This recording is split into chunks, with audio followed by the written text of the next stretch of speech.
ពេលដែលលោកគ្រូពេទ្យគាត់ឲ្យអ្នកជំងឺដែលគាត់មានឈាមកកក្នុងខួរក្បាលហ្នឹងណាឲ្យទៅផ្ទះបានហើយដោយសារធូរហើយស្រាលហើយអាចតាមដាននៅផ្ទះបានណាពេលដែលត្រឡប់ទៅផ្ទះវិញណាត្រូវតាមដានឲ្យខ្លះហើយរោគសញ្ញាអ្វីខ្លះត្រូវតែត្រឡប់មកពេទ្យវិញជាបន្ទាន់រោគសញ្ញាដែលគាត់ត្រូវតាមដានហើយត្រឡប់មកពេទ្យវិញជាបន្ទាន់រោគសញ្ញាទី1ស្មារតីគាត់គឺប្រែប្រួល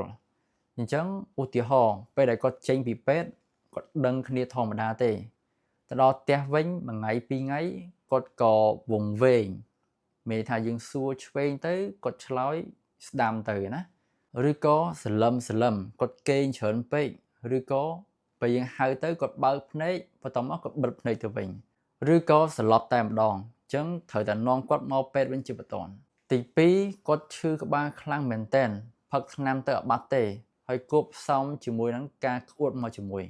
ហើយក្អួតច្រើនដងទៀតទី3គាត់មានរោគសញ្ញាប្រកាច់អញ្ចឹងគាត់កធាក់ដៃកធាក់ជើងរឹងថ្គាមខាំមាត់លិចនោមអញ្ចឹងត្រូវតែនាំគាត់មកពេទ្យវិញទី4គាត់មានទុនដៃទុនជើងឬក៏វិកមាត់មកជាមួយអញ្ចឹងដំបូងទៅដល់ផ្ទះវិញអត់មានអីទេដើរធម្មតាបន្ទាប់មកក៏វិកមាត់ទៅម្ខាង